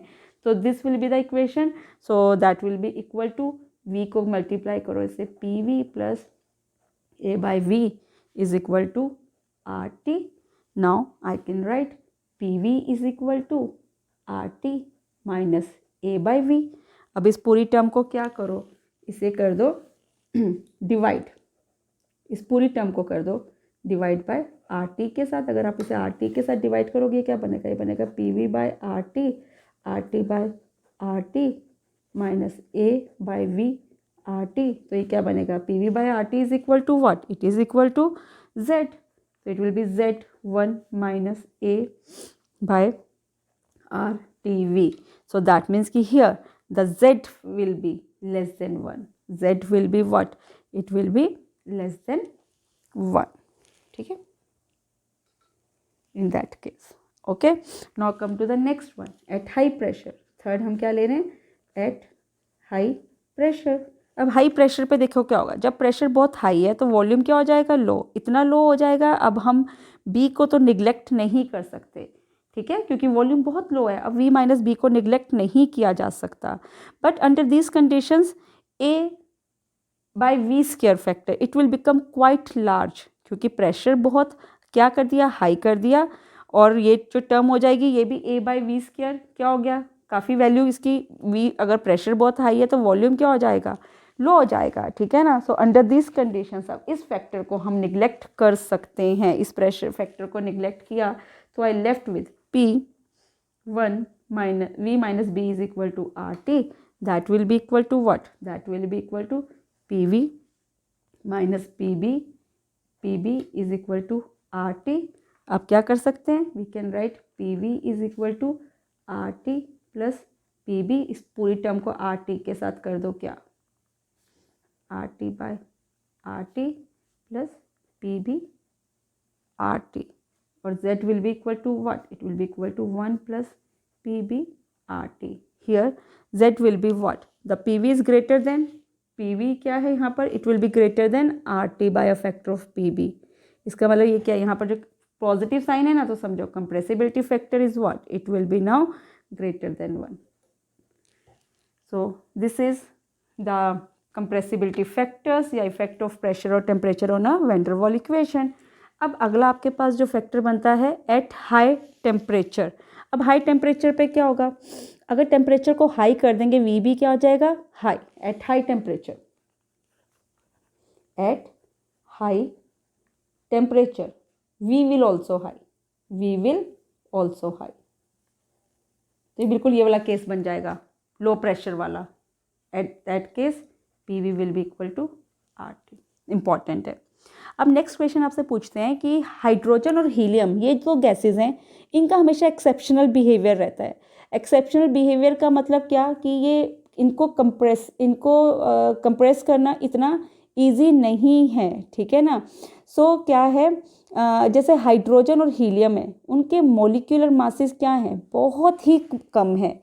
अगर ये दोनों गैसेस हैं, ठीक है, अगर हम इन पे इफेक्ट ऑफ प्रेशर और टेम्परेचर देखें, देखो बाकी सारी गैसेस तो इतना ज़्यादा डेविएट कर जाती हैं अपने आइडियल बिहेवियर से, पर हाइड्रोजन और हीलियम को इतना ज़्यादा फर्क नहीं पड़ता क्योंकि उनके मासेस इतने स्मॉल हैं कि उनके बीच में हमेशा इंटरमोलिकुलर फोर्स ऑफ अट्रैक्शन क्या है, उनके बीच में हमेशा स्मॉल ही रहेगा। चाहे मैं कितना प्रेशर को हाई कर दूं या हम क्या करें टेम्परेचर को लो कर दें, इन दोनों ही केसेस में इनके बीच में जो इंटरमोलिकुलर फोर्स ऑफ अट्रैक्शन है it is always very very small. क्यों? क्योंकि उनके मॉलिक्यूल मासेस ही क्या हैं, इतने स्मॉल हैं, ठीक है ना, या इनके this molecules have very small masses, है ना। तो आपसे पूछते हैं Y hydrogen and helium have a exceptional behaviour. तो आप क्या लिखोगे, because hydrogen and helium molecules have very very small masses. तो उनके बीच में फोर्स ऑफ अट्रैक्शन हमेशा ही क्या रहेगा, बहुत ही कम रहेगा, चाहे प्रेशर को कितना भी इंक्रीज क्यों ना कर दें। अगर मैं hydrogen and helium exceptional behaviour show करते हैं, why they show exceptional behaviour, अगर इनके आइडियल और रियल बिहेवियर को देखा जाए तो इनका बिहेवियर एक्सेप्शनल रहता है। क्यों रहता है? Because of their small masses, because of their small masses इनका एक्सेप्शनल बिहेवियर ही रहेगा, ठीक है। तो इन केसेस में जो a by V square factor है ना, जो वैन डर वाल इक्वेशन का फैक्टर है, it is negligible, it is negligible, it is negligible at all pressure, ठीक है ना। सो अगर यहाँ पर वैन डर वाल इक्वेशन देखो, ये तो फैक्टर नेग्लिजिबल ही हो गया। You left with what, you left with v minus B is equal to R T, ठीक है ना। तो जो इसमें कंप्रेसिबिलिटी फैक्टर z है, it always remain always greater than 1, ठीक है ना। So compressibility factor is greater than 1, ठीक है। सो हाइड्रोजन और हीलियम सिर्फ पॉजिटिव डेविएशन तभी शो करेंगी अगर क्या है, अगर यहाँ पे क्या करें, only with increase in the value of a p। तो they will show positive deviation only which increase in a value of a p, ठीक है ना, एट कांस्टेंट टेम्परेचर। तो हाइड्रोजन और हीलियम का हमेशा एक्सेप्शनल बिहेवियर रहता है अपने मासेस लो होने की वजह से। इंपॉर्टेंट क्वेश्चन है, ये आपसे एग्जाम्स में पूछ लेते हैं, ठीक है। तो कंप्रेसिबिलिटी फैक्टर के बेसिस पे भी हमारे पास एक न्यूमेरिकल है, आपसे ये न्यूमेरिकल एग्जाम में पूछ लेते हैं, ठीक है। So the this numerical is also very important. Let me write here the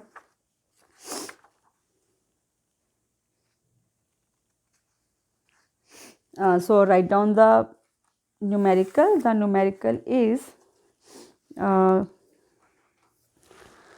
suppose करो there is a methane molecules. So the next question, it is based on a compressibility factor. As I said कि suppose we have a methane gas, ठीक है ना. So a certain quantity of methane gas it occupies. So कौन सी gas है? Methane gas, ठीक है. It occupies a volume of 0.138 liters, ठीक है ना, under a pressure of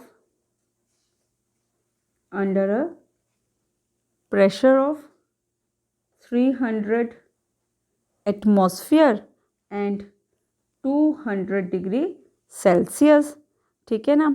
सो ये मीथेन गैस है जिसमें इतनी वॉल्यूम है इस प्रेशर पे और इस टेम्परेचर पे। Now I have to find out the volume, I have to find out the volume if the pressure is 600 atmosphere and temperature is what? It is 0 degree Celsius, where compressibility factor Z1 is given as 1.067 or compressibility factor for a second case is given as 1.367 है ना. This is the case 1, it is a case 1 and this is a case 2. Case 1 के लिए compressibility factor 1.067 है. Sorry, this is whole the case 1 है ना. ये आपके पास क्या है? Case 1 है and this is what? It is case 2. And these are the compressibility factor for both the cases है ना. आप यहाँ पे लिख भी दो केस 2 में, या दिस इज अ केस 1 है ना. तो I have to find out the volume. Now I know that Z1 is equal to P1 V1 upon N1 RT1. ठीक है. और similarly Z2 is equal to what? It will be equal to P2 V2 N2 RT2. ठीक है ना. अब देखो यहाँ पर क्या है हमारे पास. Can I write it like this? अगर मैं दोनों इक्वेशन की रेशियोज लिखूँ, P1 V1 upon P2 V2 is equal to Z1 T1 Z2 T2. ठीक है ना. सो यहाँ पर आपके पास है, इनमें हम क्या बोलेंगे, आप यहाँ पर क्योंकि n की वैल्यूज यहाँ पर आपको नहीं दी तो वी विल कंसिडर कि यहाँ पर जो N1 है वो भी इक्वल टू N2 है और क्या है R तो वैसे ही कांस्टेंट है, वो टर्म्स तो वैसे ही हट जाएंगी और N1 N2 भी यहाँ से हट जाएगा. I left with this only. अगर मैं यहाँ पर मुझे क्या फाइंड आउट करना है, मुझे फाइंड आउट करना है V2. तो this V2 will be equal to P1 into V1 into Z2 into T2 divide by what? It will be divide by P2 into Z1 into T1. सारी values को अगर यहाँ पे आप पुट कर दो, दैट मीन्स कि P1 आपको पहले केस में कितना दिया हुआ था? 300 एटमॉस्फेयर. वॉल्यूम कितना दिया हुआ था? 0.138. ठीक है. Z2 आपके पास कितना था? 1.367. T2 आपके पास कैसे कितना है? आपको केल्विन में लेना, याद रखना. ठीक है ना. 0 डिग्री सेल्सियस है तो 273 ही बनेगा. Next one is what? It is equal to 600. It will equal to Z1 कितना था? 1.067, राइट. और टेम्परेचर को केल्विन में कन्वर्ट कर दो तो योर आंसर विल बी, जो वॉल्यूम निकलेगी वो भी किस में निकलेगी? लीटर्स में निकलेगी. So this will be the answer. ठीक है ना. तो पेपर में ऐसे भी न्यूमेरिकल्स आपसे पूछ लेते हैं. ठीक है. Now the next question which is important here, जिसके बेसिस पे बहुत क्वेश्चंस आपसे पूछे जाते हैं. जो नेक्स्ट क्वेश्चन आपके पास बनता है that is derive the Boyle's by using the van der Waals equation, reduce it to the ideal gas equation at Boyle temperature.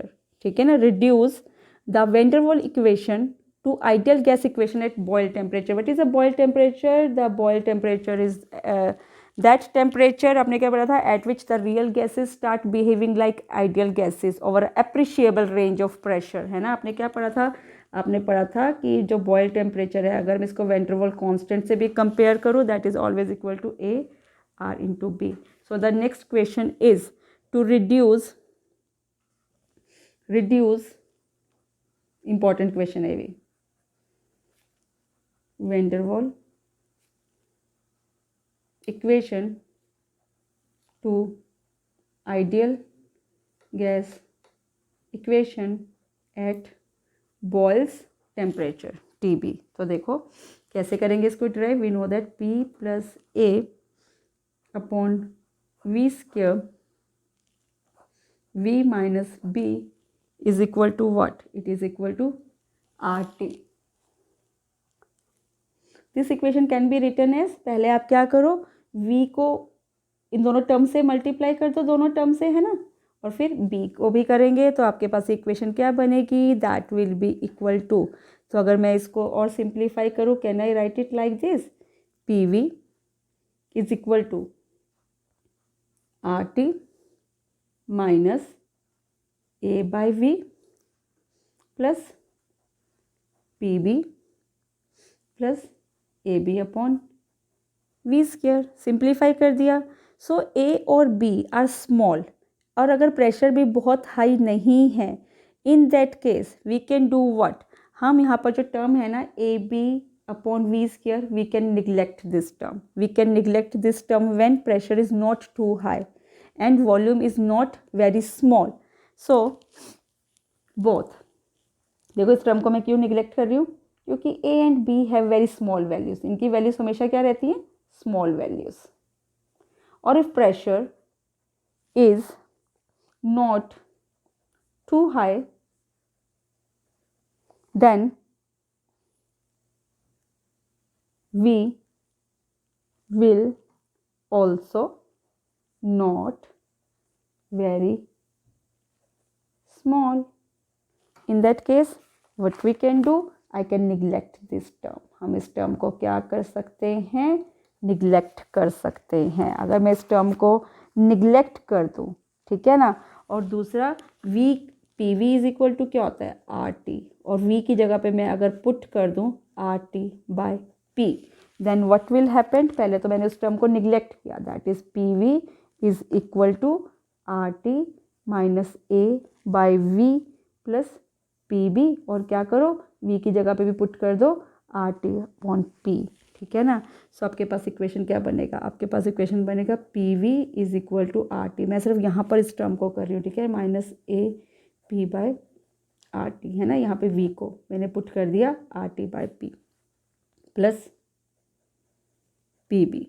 Further I can write R T, यहाँ पे प्लस p को बाहर निकाल दो तो आपके पास बचेगा b minus A by R T, ये टर्म बचेगा।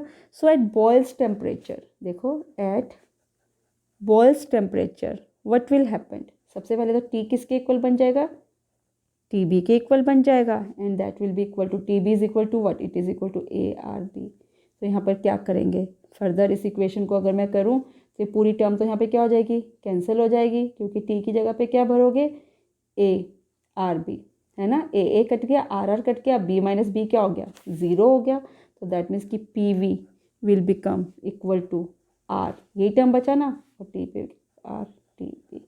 सो हमने यहाँ पे क्या किया, वैन डर वाल इक्वेशन को किस में रिड्यूस कर दिया, आइडियल गैस इक्वेशन में, कब, जब टेम्परेचर क्या है, temperature is equal to Boyle's temperature, important derivation है। Now come to the next question, ठीक है। सो क्वेश्चन नंबर 20,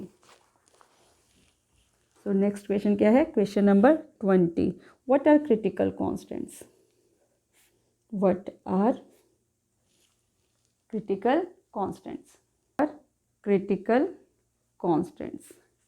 अब देखो ये क्रिटिकल कॉन्स्टेंट्स क्या हैं, हमारे पास 3 टर्म्स हैं, critical temperature, critical pressure, critical pressure and critical volume. Collectively इन तीनों को इकट्ठा क्या कहते हैं, collectively they are called critical constants. तो what is critical temperature, so beta critical temperature is a temperature above which the gas cannot be liquefied, above which gas cannot be liquefied, ठीक है ना। howsoever high pressure,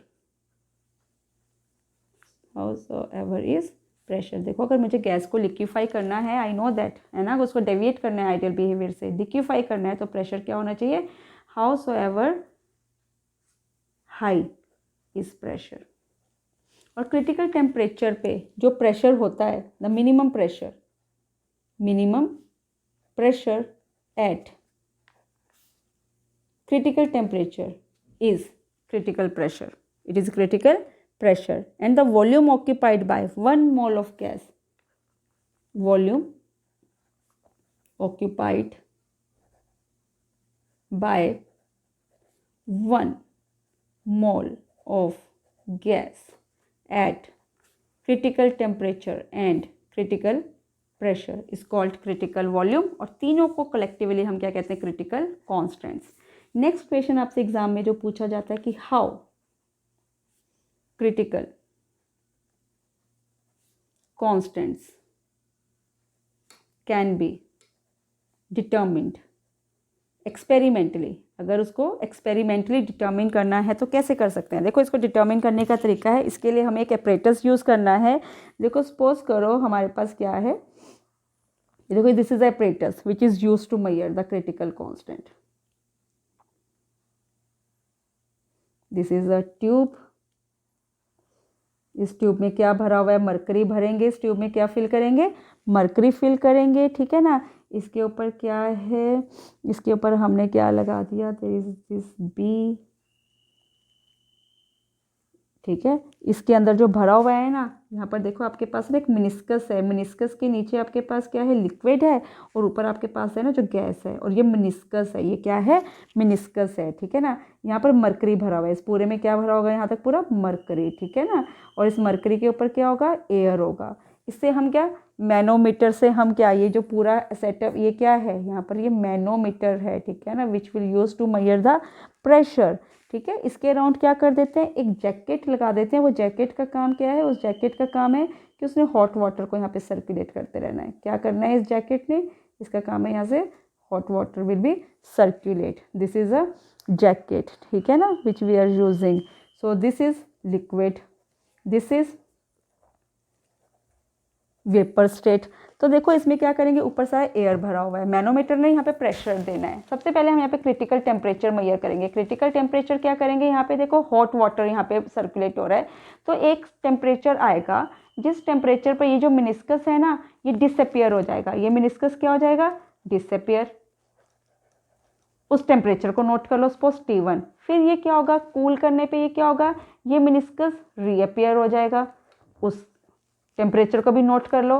तो दोनों temperature का जो mean है ना, that will be equal to critical constant, ठीक है ना। तो कूल, देखो हॉट करने पे मिनिस्कस क्या? डिसअपियर। जब कूल करोगे इस पूरे एपरेटस को, तो ये मिनिस्कस रीअपियर हो जाएगा। तो उन दोनों टेम्परेचर्स का क्या ले लो? मीन। तो इन दोनों का जो मीन है that is T1 plus T2/N, that is equal to what? It is equal to critical temperature. And इसके कॉरस्पॉन्डिंग जो प्रेशर हम मेजर करेंगे, मैनोमीटर है ना, प्रेशर नोट कर सकते हैं, तो we will get the critical pressure. Now the next question is derive these critical constants. कौन से critical constant? TC, PC, VC. derive critical constants, ठीक है, in terms of Van der Waal equation. तो van der Waals equation को use करते हुए इन सारे critical constants को मुझे एक्सप्लेन करना है, डिराइव करना है। देखो सीखो, बहुत इजी और सिंपल इक्वेशन है। सबसे पहले तो आप यहाँ पे क्या लिखो? Van der Waals equation. ये डेरिवेशन है। I am going to now derive this equation, v minus B is equal to RT। अब क्या करो? पहले p को इन दोनों टर्म्स के साथ मल्टीप्लाई करो, फिर a v स्क्वायर को इससे मल्टीप्लाई करो। इससे करने से अगर मैं इन इक्वेशंस को ओपन अप करती हूँ, I will get PV plus a/v minus PB minus AB upon V square is equal to RT. Now in the next step क्या करोगे? multiply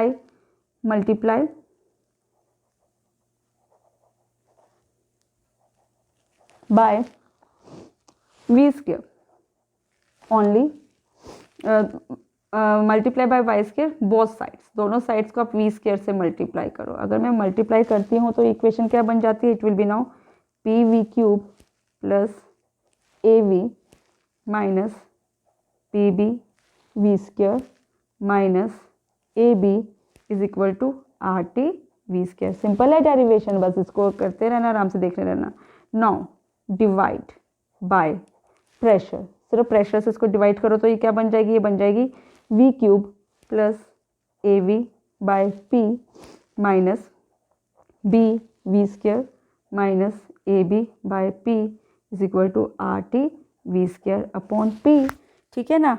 और I can write out, rearrange करो इस equation को, इस पूरी इक्वेशन को रीअरेंज करो, रीअरेंज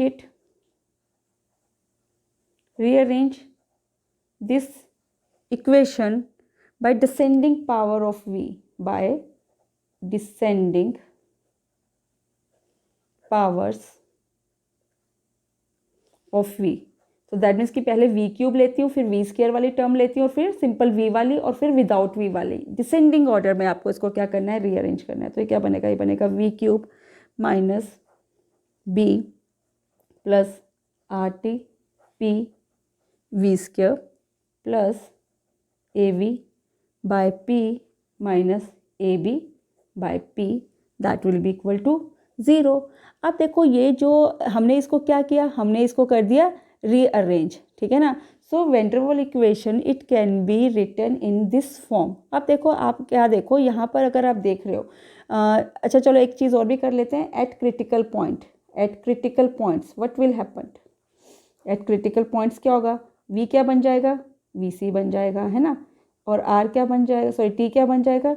उसकी जगह पे TC लिख दो, P की जगह पे PC, V की जगह पे VC, अगेन VC, यहाँ पे क्या PC, यहाँ पर क्या AB upon PC will be equal to 0, है ना, eight critical points.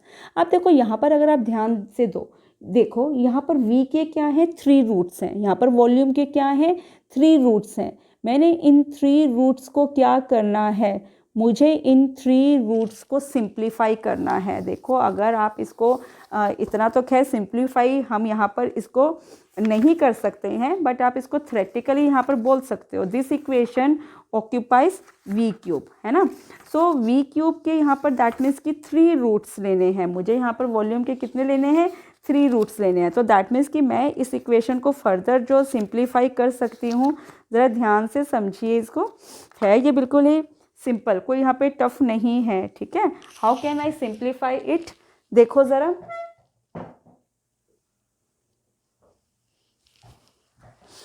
So can I use here equation A minus B cube? So here V is exist in a cubic form, ठीक है ना। So that means कि P और T की हर value पे V के क्या है 3 रूट्स हैं, ठीक है। So अगर क्रिटिकल टेम्परेचर पे क्या होगा, एट क्रिटिकल टेम्परेचर ये जो 3 रूट्स हैं ना V के, they become identical and they will be equal to VC। मैंने आपको क्या बोला है, क्रिटिकल टेम्परेचर पे जो 3 रूट्स हैं वो सब इक्वल हो जाएंगे। दैट मीन्स कि अगर वो इक्वल हो जाएंगे तो I can write V is equal to VC। कब लिख सकते हैं, एट क्रिटिकल टेम्परेचर। पहले तो V will become equal to VC और दैट मीन्स कि V minus VC will become equal to 0, or can I write it here like this, V minus VC, क्योंकि 3 roots है ना तो ये तीनों तो इक्वल हो जाएंगे, they will become equal to 0। तो यहाँ पर मैं अगर इक्वेशन लगाऊँ A minus B cube equation लगाऊँ, है ना, ये सेम ही तो है, तो ये क्या बन जाएगा, then V minus VC cube will become equal to, formula क्या होता है, remember it is equal to A cube minus B cube minus 3A square B plus 3AB square. तो अगर मैं यहाँ पर इसको एप्लीकेबल करती हूँ, so I can write here V cube minus VC cube minus 3VC V square plus 3 VC square V. So I can reduce this equation into this form. अब देखो यहाँ पर क्या है आपके पास, further we can do what, मैं यहाँ पर ये जो इक्वेशन है दिस इक्वेशन और here this equation it can be identical.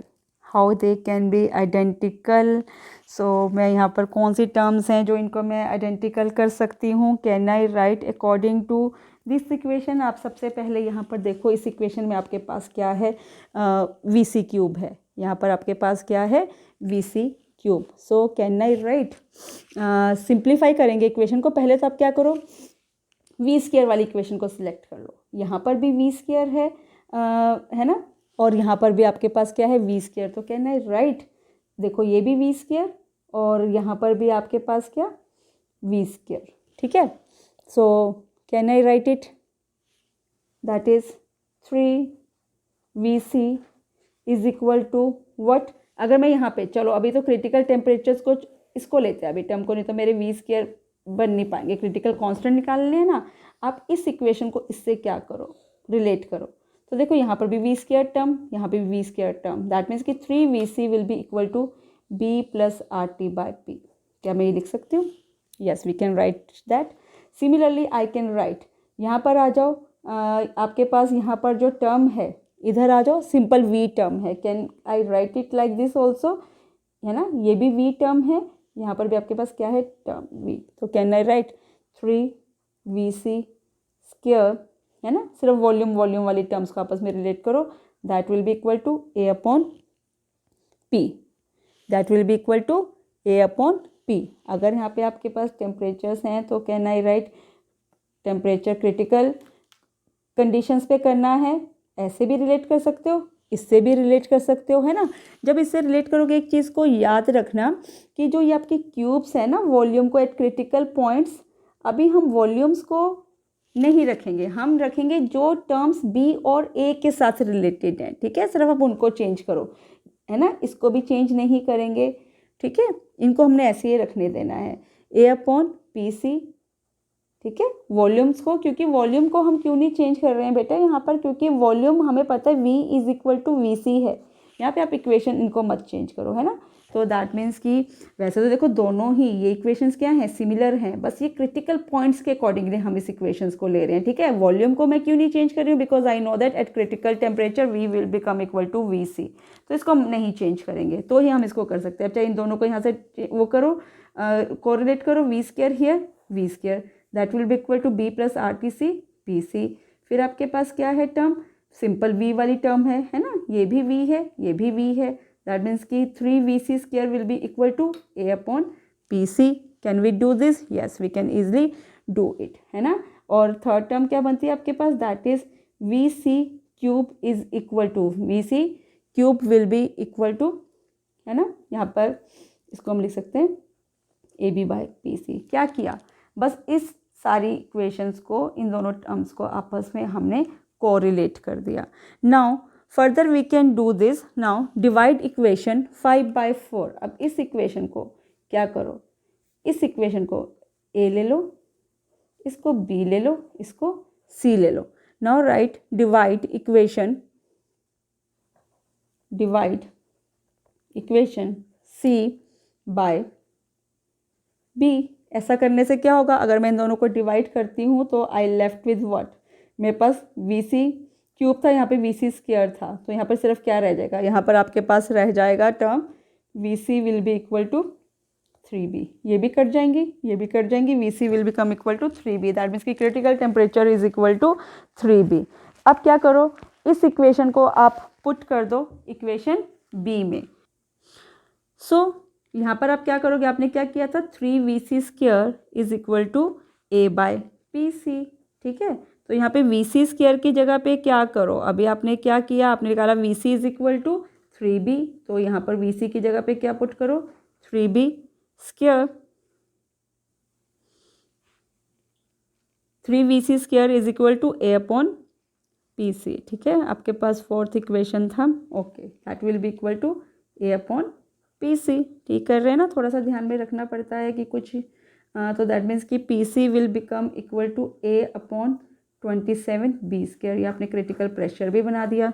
अब सिमिलरली आपने क्या बनाना है, क्रिटिकल टेम्परेचर की वैल्यू चाहिए, तो मैं टेम्परेचर वाली टर्म लूँगी, दैट मीन्स कि मैं लूँगी टर्म A, जो कि क्या थी, जो थी 3VC is equal to B + RTC/PC। VC की जगह पे क्या भरोगे आप, यहाँ पे भरोगे 3 × 3B is equal to B + R, ये TC तो मुझे निकालना है, और PC की जगह पे क्या भरोगे, A/27B²। इसको जब सॉल्व करोगे आपका आंसर निकलेगा, that will be TC will be equal to 8A/27RP। ये आपके पास तीनों क्रिटिकल कॉन्स्टेंट्स की वैल्यू निकल गई, ठीक है, PC भी, और अगर मैं यहाँ पे VC भी लिख दूँ, that will be equal to 3B, है ना, ये तीनों टर्म्स निकल गई। अब आपके पास अगला क्वेश्चन बनता है, what is relationship between TC, PC and VC। So we know that what? We know that VC is equal to 3B, right? अब इस इक्वेशन को अगर मैं पुट कर दूं, किस में, इसमें पुट कर दूं, ठीक है, दैट मीन्स कि B is equal to what, देखो इस टर्म में मैं क्या यहाँ पे पुट कर देती हूँ, B is equal to VC/3। किस में पुट करोगे इसको, इसको पुट करो PC is equal to a/27, यहाँ पे b स्क्वायर था ना, b स्क्वायर की जगह पे यहाँ पर आप क्या लिखो, b स्क्वायर की जगह पे यहाँ पर आप लिखो vc/3 square. Now that will be equal to a/3 vc square. That means कि a is equal to what, it is equal to 3 pc vc square. अभी मुझे कौन सी टर्म चाहिए, मुझे अभी टेम्परेचर की टर्म चाहिए, तो मैं क्या करूँगी, मेरे पास टेम्परेचर क्या था, temperature was equal to what, it was equal to 8a/27 rp. तो यहाँ पर a की जगह पे पुट करो 8 into 3 pc vc square upon 27 rp. तो that will be equal to what. तो अगर इस टर्म को मैं इकट्ठा करूँ, pc और vc को आप क्या करो एक साथ,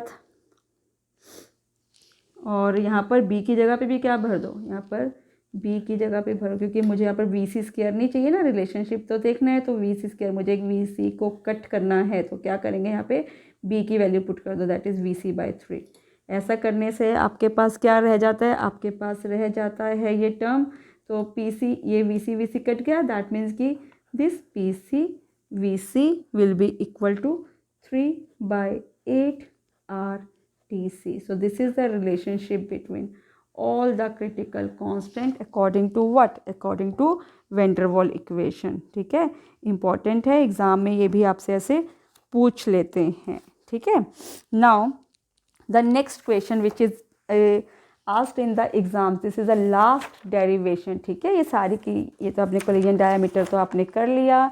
आपके पास एक और लास्ट डेरिवेशन है, that is based on the reduced, that is the next question है, लास्ट क्वेश्चन है.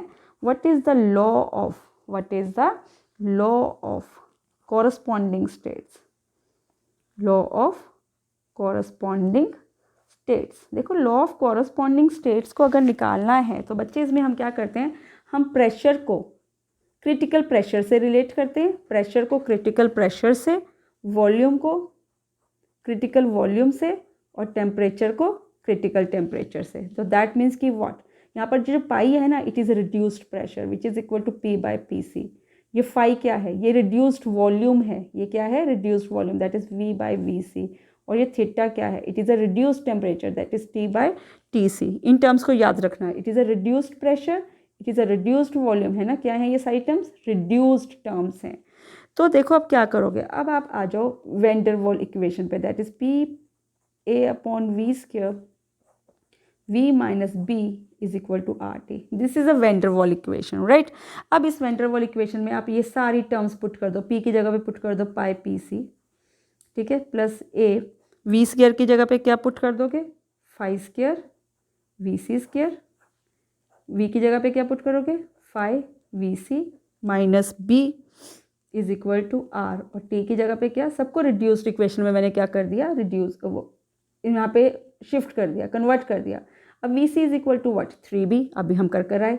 और pc is equal to what, it is equal to a/27b square, और tc is equal to what, it is equal to 8a/27 rp. इन सारी values को यहाँ पे put कर दो. सो सपोज करो अगर ये आपके पास क्या है, इक्वेशन 1, ये क्या है 2, 3, 4, right. Put equation 2, 3 and 4 in equation 1.